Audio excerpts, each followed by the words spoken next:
ಮೋದಿ ಜೊತೆಗೆ ಹಲವರು ಇವತ್ತು ಸಚಿವರಾಗಿ ಪ್ರಮಾಣ ವಚನವನ್ನು ಸ್ವೀಕರಿಸೋದಕ್ಕಿದ್ದಾರೆ.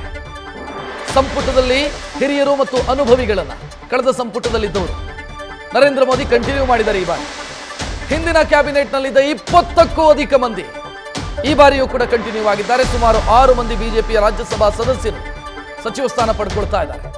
ಮಿತ್ರ ಪಕ್ಷಗಳ 12 ಮಂದಿ ಕ್ಯಾಬಿನೆಟ್ನಲ್ಲಿ ಅವಕಾಶವನ್ನು ಪಡಿತಾ ಇದ್ದಾರೆ. 53 + 12 ಬಿಜೆಪಿಯ 7 ಹೊಸ ಮುಖಗಳಿಗೆ ಅವಕಾಶ ಸಿಕ್ಕಿದೆ. 53 + 12 ಈಗಿನ ಮಾಹಿತಿಯ ಪ್ರಕಾರ ಲೆಕ್ಕ ಅಂದ್ರೆ ಒಟ್ಟು 65 ಜನ ಅಂತ. 53 ಬಿಜೆಪಿಯ ಸದಸ್ಯರು, ಲೋಕಸಭಾ ಮತ್ತು ರಾಜ್ಯಸಭಾ ಸದಸ್ಯರು ಟೋಟಲ್ಲು. ಈ ಕಡೆ 12 ಮಂದಿ ಮಿತ್ರ ಪಕ್ಷದ ಜಾತ್ಯತೀತ ಜನತಾದಳ, LJP ಮತ್ತು TDP, JDU, ಶಿವಸೇನೆ ಇದೆಲ್ಲ ಸೇರಿ 12. ಸೊ 53 12 ಅನ್ನೋ ಲೆಕ್ಕ ಈಗ ಸಿಕ್ಕಿದೆ. ಯಾಕಂತಂದ್ರೆ ಮೋದಿ ಸರ್ಕಾರದ ಲೆಕ್ಕಾಚಾರಗಳು ಹೆಂಗೆ ಅಂತಂದ್ರೆ ಅದು ಬಹಳ ಸರ್ಪ್ರೈಸಿಂಗ್ ಆಗಿರುತ್ತೆ. ಈಗಿನ ಮಾಹಿತಿ ಪ್ರಕಾರ ಅಫಿಷಿಯಲಿ ಯಾವುದು ರಿಲೀಸ್ ಆಗಿಲ್ಲ. ಈಗಿನ ಮಾಹಿತಿ ಪ್ರಕಾರ 53 + 12 53 ಮಂದಿ ಬಿಜೆಪಿಯ ಸದಸ್ಯರು ಪ್ರಮಾಣ ವಚನವನ್ನು ಸ್ವೀಕರಿಸ್ತಾರೆ ಸಚಿವರಾಗಿ.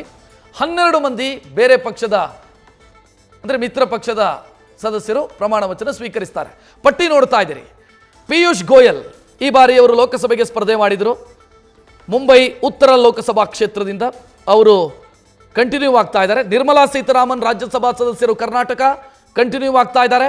ವಿತ್ತ ಸಚಿವೆಯಾಗಿ ಕೆಲಸ ಮಾಡಿದಂಥ ಅನುಭವ.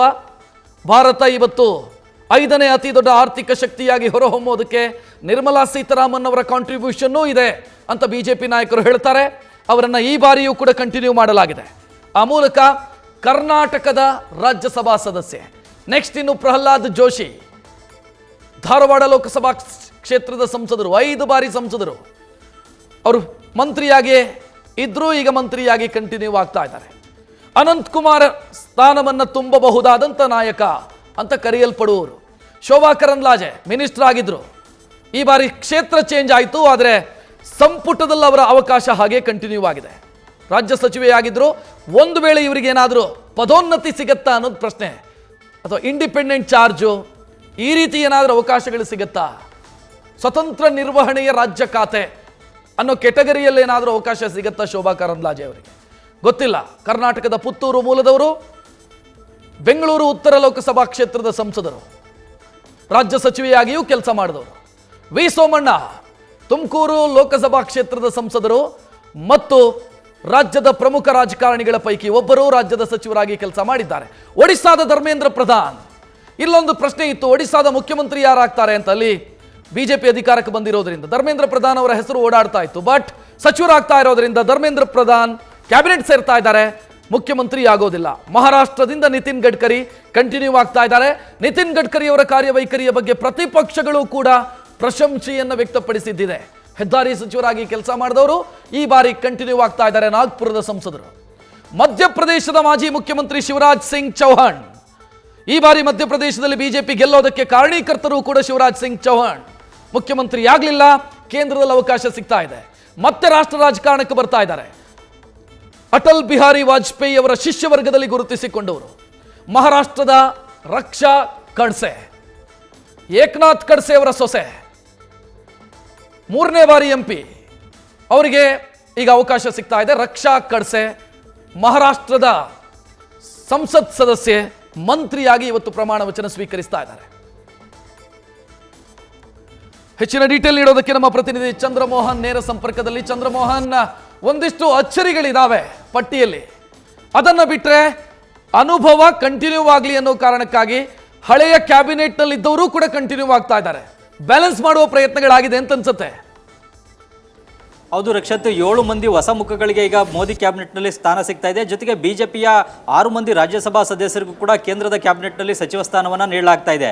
ಜೊತೆಗೆ ಬಿಜೆಪಿಯ ಮಿತ್ರ ಪಕ್ಷಗಳ ಪೈಕಿ 12 ಮಂದಿ ಈಗ ಮೋದಿ ಕ್ಯಾಬಿನೆಟ್ ಅನ್ನು ಕೂಡ ಸೇರ್ಪಡೆ ಆಗ್ತಾ ಇದ್ದಾರೆ.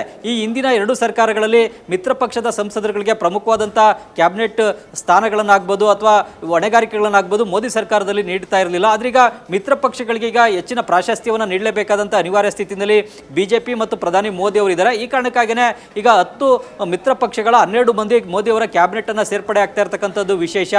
ಮುಖ್ಯವಾಗಿ ಕರ್ನಾಟಕದ HD ಕುಮಾರಸ್ವಾಮಿ ಅವರು, ಬಿಹಾರದ ಜಿತನ್ ರಾಮ್ ಮಾಂಜಿ, ಚಿರಾಗ್ ಪಾಸ್ವಾನ್ ಅಂತವರೆಲ್ಲರೂ ಕೂಡ ಈಗ ಹೊಸದಾಗಿ ಕೇಂದ್ರದ ಕ್ಯಾಬಿನೆಟ್ಗೆ ಸೇರ್ಪಡೆ ಆಗ್ತಾ ಇದ್ದಾರೆ.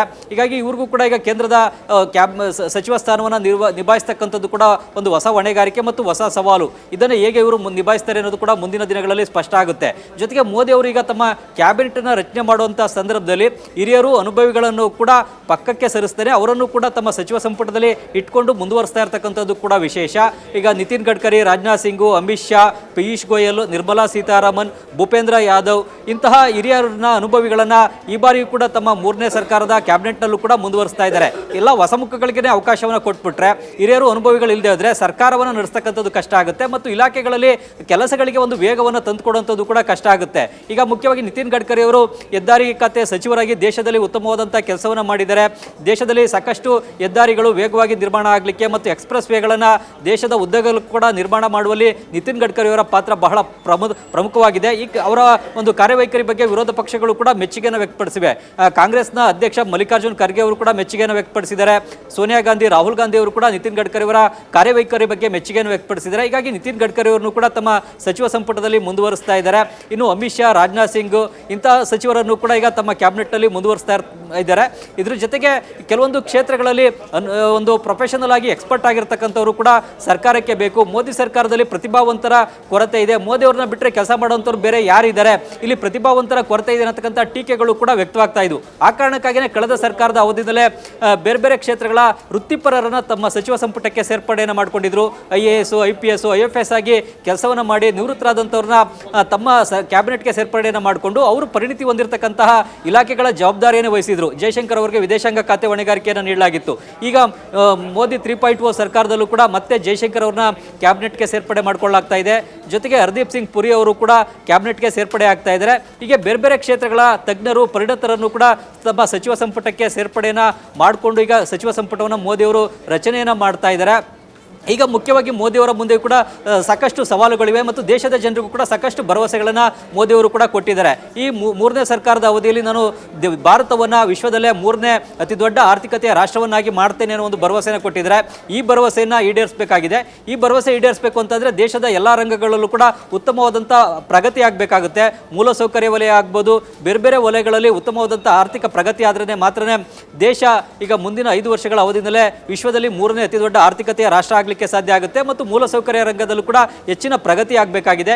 ಈ ಕಾರಣಕ್ಕಾಗಿಯೇ ಈಗ ಪ್ರಮುಖವಾದಂಥ ಇಲಾಖೆಗಳನ್ನು ಬಿಜೆಪಿಯ ಸಂಸದರುಗಳಿಗೆ ಕೊಟ್ಟು ಬಿಜೆಪಿಯ ಒಂದು ಖಾತೆಗಳನ್ನು ನೋಡಿಕೊಂಡು ಆ ಒಂದು ಕ್ಷೇತ್ರಗಳಲ್ಲಿ ಗುರಿಯನ್ನು ಸಾಧಿಸುವಂಥ ನಿಟ್ಟಿನಲ್ಲೂ ಕೂಡ ಕೆಲಸವನ್ನು ಮಾಡಲಾಗುತ್ತೆ. ಹೀಗಾಗಿಯೇ ಕೇಂದ್ರದ ಪ್ರಮುಖ ಖಾತೆಗಳಾದಂತಹ ಗೃಹ ಖಾತೆ, ರಕ್ಷಣೆ, ವಿದೇಶಾಂಗ, ಹಣಕಾಸು, ರಸ್ತೆ ಮತ್ತು ಹೆದ್ದಾರಿ, ಜೊತೆಗೆ ರೈಲ್ವೆ ಇಲಾಖೆ ಇಂಥ ಎಲ್ಲ ಖಾತೆಗಳನ್ನು ಕೂಡ ಬಿಜೆಪಿಯ ನಾಯಕರುಗಳೇ ನಿರ್ವಹಣೆಯನ್ನು ಕೂಡ ಮಾಡ್ತಾರೆ. ಈ ಕ್ಷೇತ್ರಗಳಲ್ಲಿ ಸಾಕಷ್ಟು ಅಭಿವೃದ್ಧಿ ಆಗಬೇಕಾಗಿದೆ ಮತ್ತು ಈಗಾಗಲೇ ಆರಂಭ ಮಾಡಿರ್ತಕ್ಕಂತಹ ಯೋಜನೆಗಳು, ಕಾರ್ಯಕ್ರಮಗಳು ಕೂಡ ವೇಗವಾಗಿ ನಡಿಬೇಕಾಗಿದೆ. ಹೀಗಾಗಿ ಮುಖ್ಯವಾಗಿ ದೇಶದಲ್ಲಿ ಬುಲೆಟ್ ಟ್ರೈನ್ ಯೋಜನೆಯನ್ನು ನಾವು ಜಾರಿಗೊಳಿಸ್ತೀವಿ ಅಂತ ಹೇಳಿದರು. 2022ಕ್ಕೆ ಗುಜರಾತ್ನ ಅಹಮದಾಬಾದ್ ಮತ್ತು ಮುಂಬೈ ನಡುವಿನ ಬುಲೆಟ್ ಟ್ರೈನ್ ಯೋಜನೆ ಪೂರ್ಣಗೊಳ್ಳಬೇಕಾಗಿತ್ತು. ಆದರೆ ಭೂಸ್ವಾಧೀನದ ಸಮಸ್ಯೆಯ ಕಾರಣಕ್ಕಾಗಿಯೇ ಈ ಬುಲೆಟ್ ಟ್ರೈನ್ ಯೋಜನೆ ಪೂರ್ಣಗೊಂಡಿಲ್ಲ ಇನ್ನೂ ಕೂಡ.